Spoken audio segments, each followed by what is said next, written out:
Lo primero que quiero decir en esta noche a alguien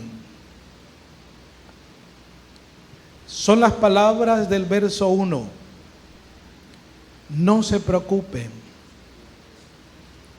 Sabe, hermanos, que vivimos un tiempo de mucha preocupación, de muchos afanes, de mucha ansiedad. De hecho, la enfermedad de este tiempo se le ha declarado como el estrés, que es la enfermedad de moda. Y el Señor en esta noche quiere decirte, hermano, tú que estás preocupado, que quizás entraste por esa puerta claudicando en dos pensamientos, porque no sabes qué será de tu mañana o de lo que Dios te ha traído a hacer aquí. El Señor te dice, no te preocupes. Amén. Confía en Dios, confíen también en mí. Vendré otra vez y os tomaré a mí mismo, dijo el Señor. Y esta es la primera enseñanza, hermanos, sobre el arrebatamiento que podemos ver en las Escrituras. Luego de presidir que él iba a volver a la casa de su padre, otra vez en el versículo 27 del mismo capítulo y el verso 28, le vuelve a tocar el mismo tema. San Juan 14, 27 y 28 dice, la paz os dejo, mi paz os doy. Yo no la doy como el mundo la da. No se turbe vuestro corazón, ni tengan ¿qué? Miedo. Una vez más el Señor insiste en que estén ¿qué? Tranquilos, en que no teman. Habéis oído que yo os he dicho, voy y vengo a vosotros. Si me amareis, os habréis regocijado, porque he dicho que voy al Padre, porque el Padre mayor es que yo. Amén. El tema central para los creyentes de hoy, hermanos, es la venida del Señor. Sí, el creyente serio, el creyente que ha puesto su esperanza en Cristo, no está visualizando una vida muy a futuro. Es decir, una vida llena de comodidades y de lujos y de dinero a montón, no. De hecho, el Señor dijo, no hagáis tesoros en la tierra, ¿verdad? Sino que ¿dónde tenemos que hacer tesoros? En los cielos. Y ese tesoro en los cielos es con la esperanza de que un día el Señor nos llevará allá a disfrutar. Porque por cierto, hermanos, aquí hay mucha gente rica que no disfruta su riqueza.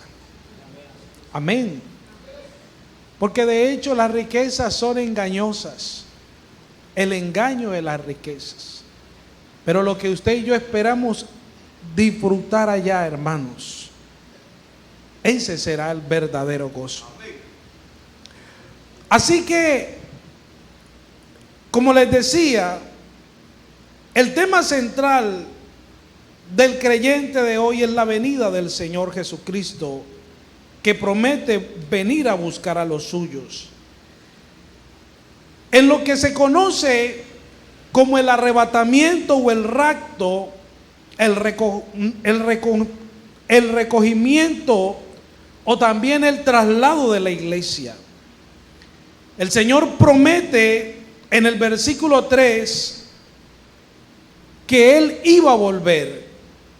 Y es una referencia del arrebatamiento. Y cuando el Señor Jesús toma la iglesia, amén, para llevarla a la casa de su Padre, usando por cierto la analogía del matrimonio judío, amén, da a entender de que hay un compromiso, amén.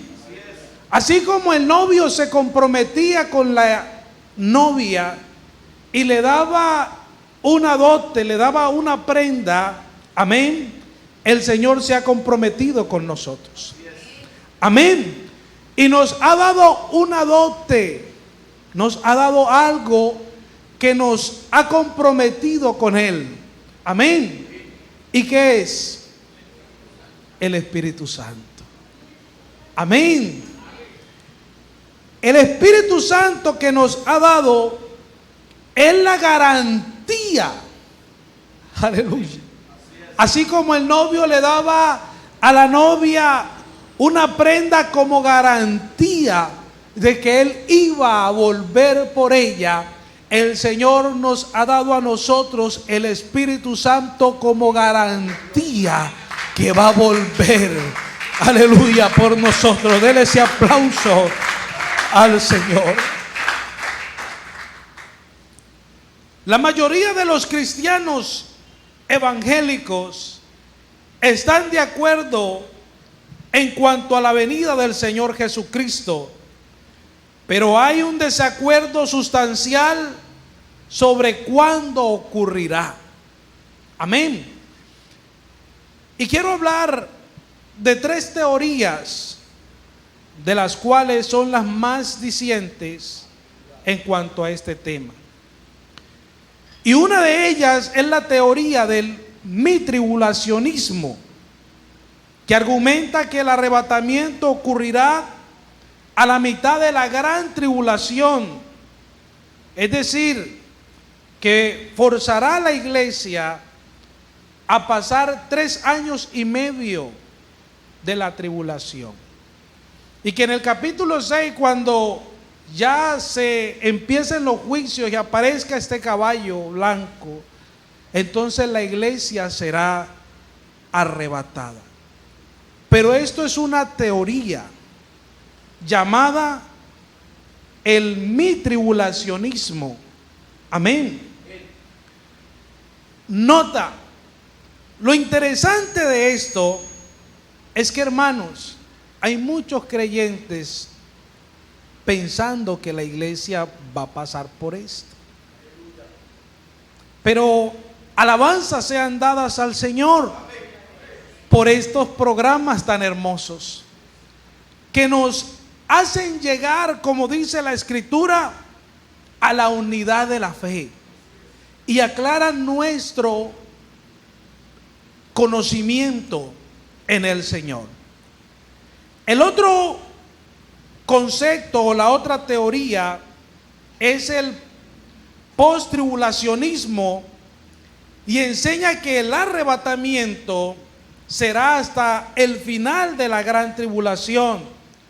O sea que la iglesia va a ser forzada a pasar por la tribulación, lo cual no tendría sentido. Amén. Porque si lo traemos a la parte humana, ¿quién se compromete con la novia para dejarla pasar por tan grandes dificultades, verdad?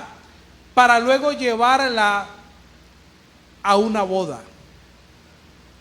Entonces, este argumento se queda sin peso. ¿Por qué? Porque no tiene sentido que la iglesia que hoy ha sido redimida, que ha sido rescatada por la sangre del Cordero, tenga que caer en manos, ¿verdad?, de aquel hombre, el cual la Biblia le llama el hombre de pecado, para que la estropee, para que la dañe, y luego sí el Señor se la lleve a celebrar. Así que no tiene sentido este concepto. Ahora bien, ¿qué cree la iglesia? ¿Qué creemos nosotros? ¿Y qué sostenemos? Que el arrebatamiento será pretribulacional, es decir, antes de la gran tribulación. Bendito sea el Señor. Quiere decir que antes de que estos acontecimientos apocalípticos se desarrollen, el Señor se va a llevar a su pueblo. Bendito sea el nombre de Jesús. Dele ese aplauso al Señor. Y hay textos bíblicos que nos dan base para creer esto. Apocalipsis 3:10 al 11 dice: por cuanto has guardado la palabra de mi paciencia, yo también te guardaré de la hora de la prueba que ha de venir sobre el mundo entero para probar a los que moran sobre la tierra. He aquí, dice el Señor, yo vengo pronto, retén lo que tienes para que ninguno tome tu corona. Bendito sea el nombre del Señor Jesús. Retén lo que tienes. Y les empecé diciendo que lo que tenemos es el Espíritu Santo. No lo contriste, hermanos. No lo contriste. También la palabra del Señor nos dice en Primera de Tesalonicenses capítulo 5, el verso 9: porque no nos ha puesto Dios para ira, escuche, sino para alcanzar salvación por medio de nuestro Señor Jesucristo. No nos ha puesto Dios para ira, sino para alcanzar ¿qué? Salvación. El apóstol Pablo sigue diciendo a los romanos en el capítulo 5, el verso 8 al 10: mas Dios muestra su amor para con nosotros, en que siendo aún pecadores, Cristo murió por nosotros. Pues mucho más, estando ya justificados en su sangre, por él seremos salvos ¿de qué? De la ira que va a venir a este mundo. Iglesia, el Señor nos va a... Oiga, en la iglesia estamos enseñando, pastor, el Apocalipsis. Y ayer yo les decía a los hermanos que si hay algo que nos debe a nosotros ayudarnos a amar más a Dios, es ver todo el desarrollo que Apocalipsis contiene y de todo lo que Dios nos va a librar si permanecemos fieles en Él.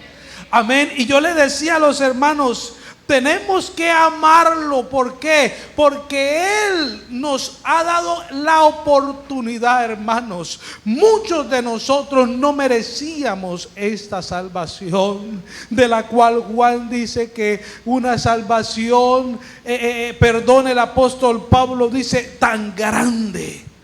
Amén. Así que sigue diciendo la palabra del Señor: porque si siendo enemigos fuimos reconciliados con Dios por la muerte de su Hijo, mucho más estando reconciliados seremos salvos por su vida. Bendito sea el Señor. Nosotros creemos que Cristo murió para darnos la salvación. Amén. Y Pablo en Primera de Tesalonicenses, el capítulo 4, el verso 14 al 18 dice: porque si creemos que Jesús murió y resucitó, así también traerá Dios con Jesús a los que durmieron en Él. Porque por lo cual os decimos esto en palabra del Señor, que nosotros que vivimos, que habremos quedado hasta la venida del Señor, no precederemos a los que durmieron. Porque el Señor mismo, hermano, no un ángel, sino el Señor mismo, con voz de mando, con voz de arcángel y con trompeta de Dios, descenderá del cielo. Aleluya. Sí. Y mire el orden: y los muertos en Cristo resucitarán primero. Qué privilegio para los que mueren en Cristo. Son los primeros que van a resucitar. Luego nosotros, los que vivimos, los que hayamos quedado, seremos ¿qué? Arrebatados juntamente con ellos en las nubes para recibir en el aire, para recibir al Señor en el aire, y así estaremos siempre con el Señor. Pablo está señalando lo que el capítulo 14 nos dijo, la promesa del Señor. Por tanto, hermanos, alentados los unos a los otros con estas palabras.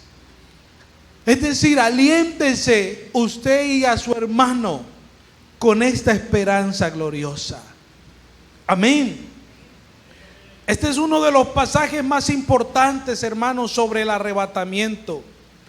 Y Pablo describe la escena diciendo que el Señor viene en el aire desde el cielo y el sonar de una trompeta será la señal para los cristianos que hayan muerto, amén, y resuciten. Un momento después, los cristianos que todavía estemos vivos seremos arrebatados con aquellos que hayan sido resucitados para reunirnos con el Señor en el aire y así estar para siempre con Él. Amén. El recogimiento o el arrebatamiento, hermanos, son términos para referirse a este momento. Pero quiero hablar de un término más. Y es la palabra trasponer, que quiere decir poner una persona o una cosa en un lugar diferente al que ocupaba. Amén. El Señor trasladará a su iglesia. Amén. El Señor nos cambiará de posición.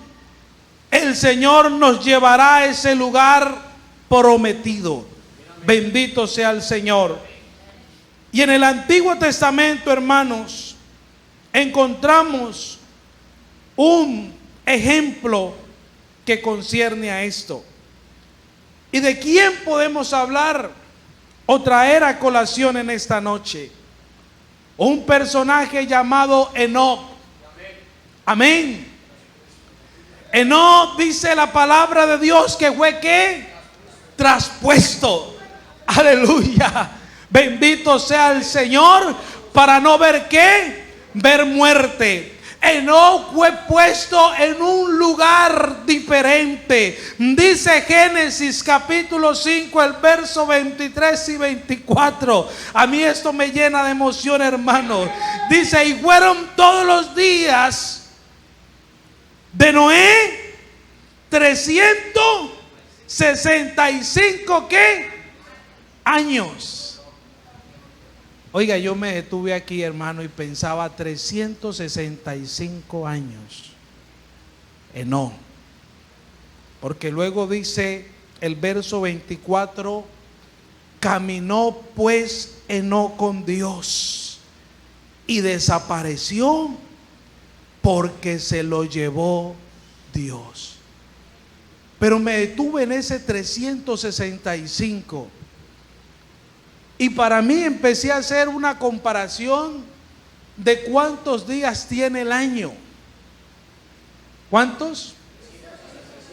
365. Así que esos 365 años, que los podemos comparar con esos 365 días, caminó fiel con Dios. Esto nos da a entender, hermanos, que todos los días tenemos que ser fieles al Señor, porque no sabemos en qué momento ha de venir el Señor.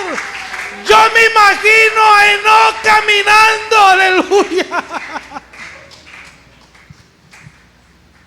Enoc no sabía, no le habían profetizado no le habían avisado, pero se mantuvo fiel. Y exactamente a esos 365 años, ¿qué pasó con Enoc? Desapareció. Hebreos capítulo 11, el verso 5 dice: por la fe Enoc, porque esto es por fe, hermanos, no por vista. La palabra del Señor dice que el justo por la fe vivirá. Aquí no tenemos que ver nada. De hecho, el Señor dijo: bienaventurados los que no vieron ni creyeron. Bendito sea el Señor. Así que en esta noche, usted que está aquí sentado es un bienaventurado. Dale fuerte ese aplauso al Señor.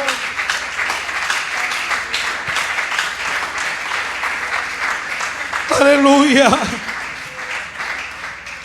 Por la fe, escucha, hermanos, Enoc fue traspuesto para no ver muerte y no fue hallado. Oiga, ¿será que lo buscaban?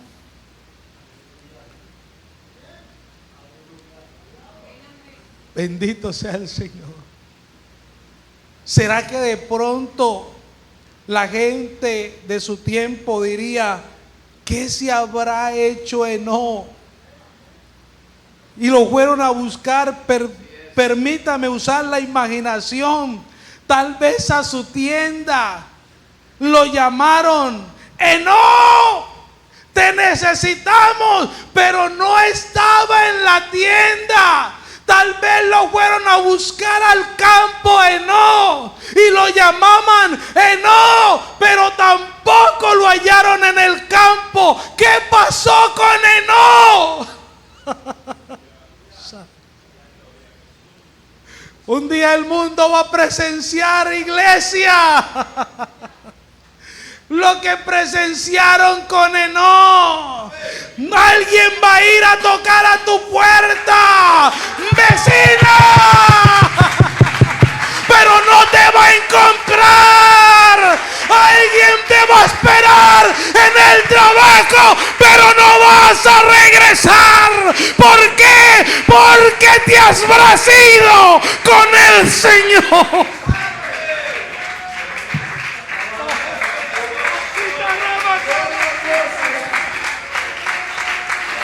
Así te rabacaba.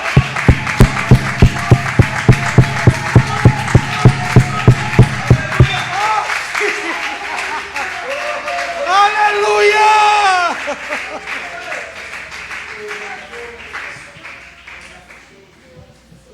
Oh sí. Y no fue hallado porque lo traspuso Dios. Es decir, Dios lo puso en otro lugar. Pero me gusta lo que dice el escritor. Pero antes que fuese traspuesto, tuvo testimonio de haber agradado a Dios. Es que esto, iglesia, es de vivir fieles al Señor. Tuvo testimonio, hermanos, de haber agradado a Dios. Si estamos agradando al Señor, si estamos viviendo para este momento, para este acontecimiento, si estamos viviendo, hermanos, preparados para este tan especial acontecimiento. Porque hay una gran preocupación, hermanos. Y es la distracción que vive el pueblo de Dios en este tiempo. Estamos distraídos, hermanos. Los medios de comunicación, las nuevas tecnologías nos están sacando del camino. ¿Sabe que al Señor Jesús en una ocasión algo lo hizo salir del camino? Dice que vio una higuera y esperaba hallar en ella fruto, porque era tiempo de que esa higuera diera fruto. Y cuando se acercó, ¿qué pasó? No halló fruto en ella. Y el Señor la maldijo. Amén. ¿Por qué? Porque se convirtió para él en una distracción.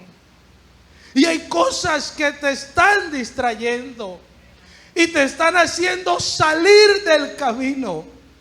Es bueno que en esta noche la identifiques y así como el Señor acabes con eso.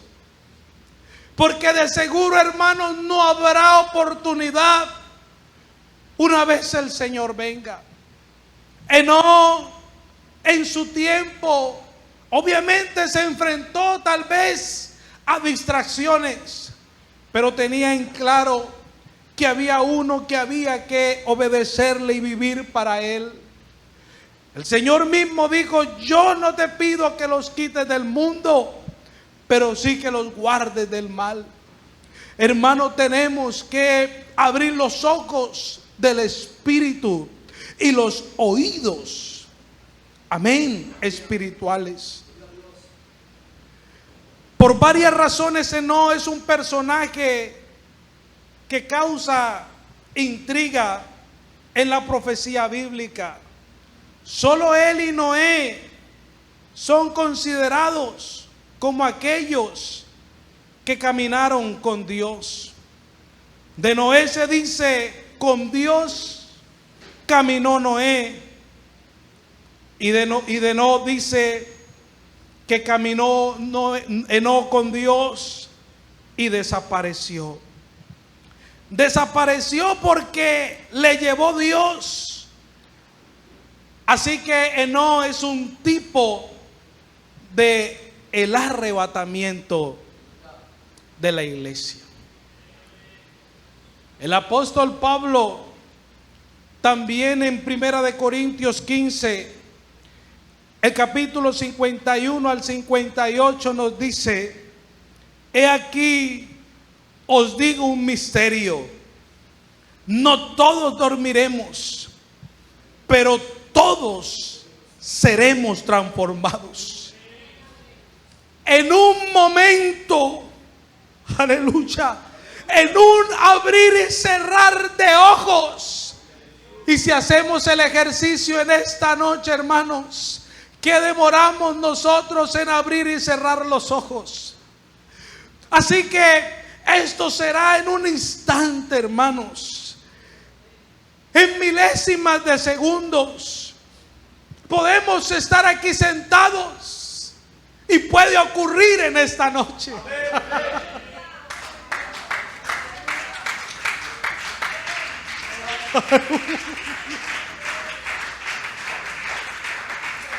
Esta noche puede ocurrir. Esta noche puede suceder. Y es de emocionarse, hermanos. Yo me emociono cuando escucho esto. Juan se emocionó cuando escuchó esto, tanto que dijo: sí, ven, Señor Jesús. Aleluya. ¿Será que en esta noche podemos decirle al Señor: sí, ven, Señor Jesús? Aleluya, alábelo. Alábelo.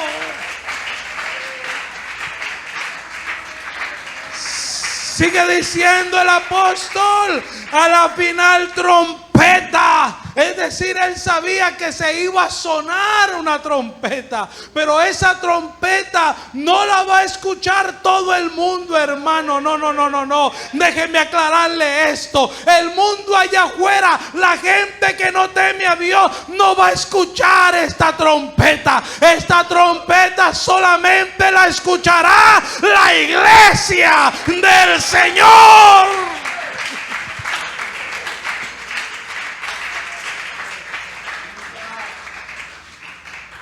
Y dice Pablo: se tocará la trompeta y los muertos serán resucitados incorruptibles. Y nosotros, conservaba la esperanza el apóstol, seremos transformados. Aleluya. Porque es necesario que esto corruptible se vista de incorrupción y esto mortal se vista de inmortalidad. Sí, Señor, porque no puede heredar la carne y la sangre, ¿verdad?, el reino de Dios. Y cuando esto incorruptible se haya vestido de incorrupción y esto mortal se haya vestido de inmortalidad, entonces se cumplirá la palabra que está escrita: sorbida en la muerte en victoria. ¿Dónde está, oh muerte, tu aguijón?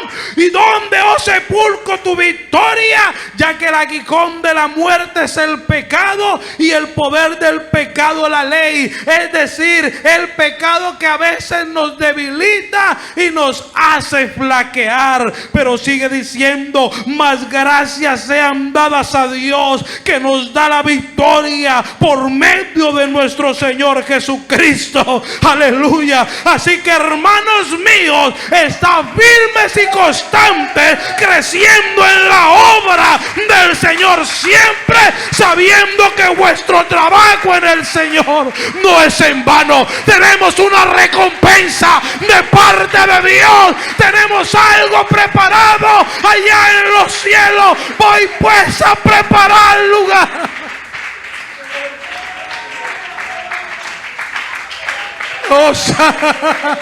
Osita rabaquita la vayasa.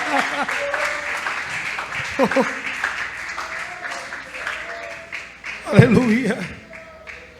Iglesia del Señor.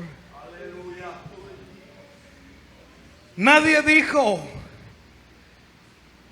que esto iba a ser fácil. Es más, el Señor nos anticipó el camino del Evangelio diciendo que en el mundo tendréis aflicciones. No le crea a esos que andan por ahí predicando un evangelio de triunfo y de prosperidad. No crea ese mensaje.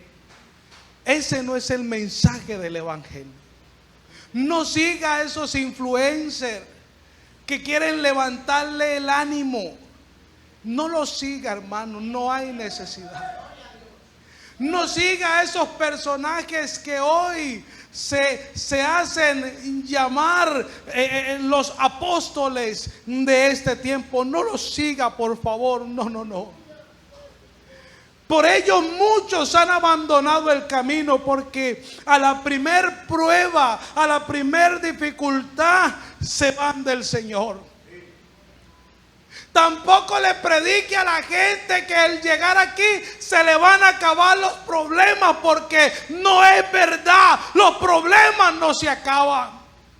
Es probable que una enfermedad te lleve a la tumba. Es probable que quizás mueras de forma trágica estando en este precioso camino. Pero eso no quiere decir que no tenemos garantía. Aleluya. En otras palabras, quiero decirte lo que dice Apocalipsis 2:10. No temas en nada lo que vas a padecer. No temas, hermano. Empecé diciendo lo que Jesús le dijo a sus discípulos: no tengan miedo. Y termino diciéndolo en esta noche: no temas nada lo que vas a padecer. He aquí que el diablo echará a algunos de vosotros en la cárcel para que seáis probados. Es decir, es probable que te venga una situación no esperada y tendréis tribulación por 10 días, dice el Señor.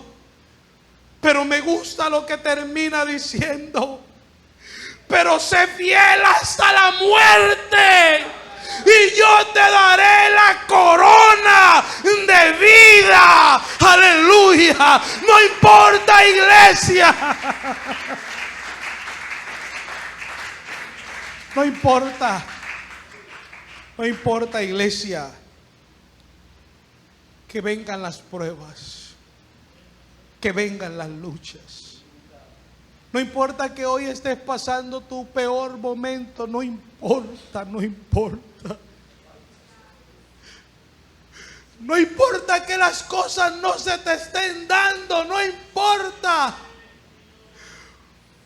Una vez una hermana me sentó porque estaba atribulado, estaba angustiado, cargado, no hallaba sosiego.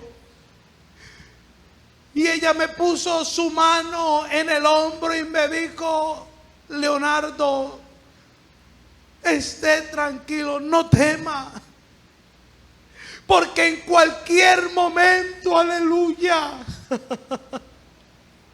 en cualquier momento, en cualquier instante, si permanecemos fieles, el Señor nos llevará con Él, y todas esas preocupaciones, todas esas situaciones, todos esos problemas se quedarán aquí en esta tierra, solamente viendo cómo nosotros nos elevamos hacia el cielo para reunirnos con el Señor.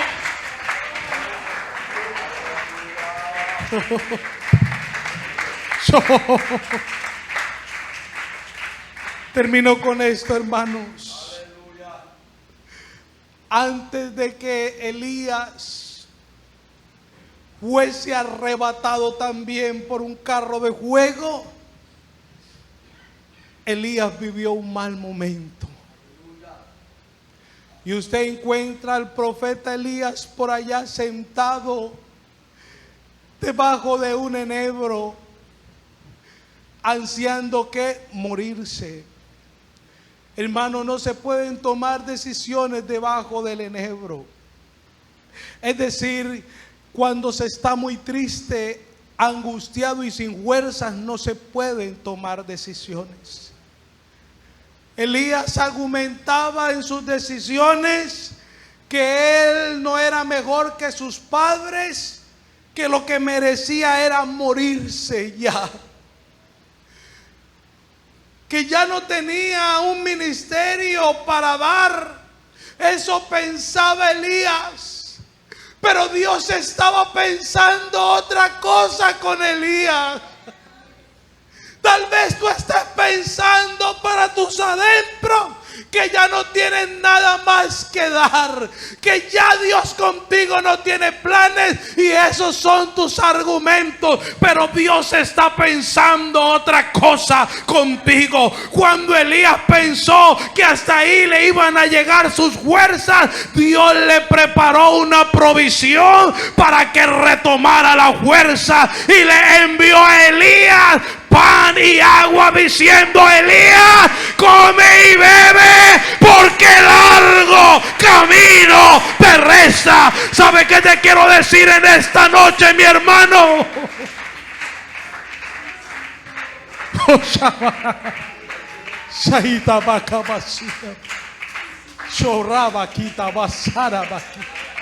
Dios no ha terminado contigo, hermano. Hermana, Dios no ha terminado contigo. No. Dios no ha terminado contigo. Largo camino te resta. Por allá Elías se fortaleció. ¿Y usted sabe dónde se fue a meter? Se fue a meter en una cueva. Hay muchos hermanos metidos en la cueva. Sí, yo siento por el Espíritu decir esto. Hay muchos hermanos en cuevas, metidos allá. Pero ¿sabe lo especial de esto? Que a la cueva los fue a buscar el Señor. Hermano, a la cueva los fue a buscar el Señor. Esta noche el Señor te ha venido a buscar en esa cueva que te has metido.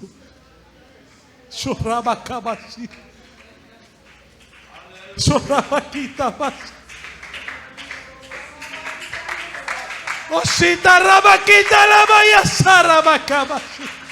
En esa cueva de argumentos que te tienen ahí paralizado, allá lo fue a buscar el Señor y salió Elías otra vez con sus argumentos. Pero ¿sabe qué le dijo el Señor? Señor, Elías, sal de esa cueva y ponte delante de Dios, porque vas a recibir un mandato ahora para que sigas el propósito que tengo contigo. Yo quiero en esta noche, en el temor de Dios, llamar a alguien, bendito sea el Señor, que salga de esa cueva y se ponga delante del Señor, porque hoy Dios le va a dar instrucciones para que siga su ministerio. Póngase de pie, tenga la amabilidad y venga al altar en el nombre de Jesús. Venga, venga, venga, venga, venga.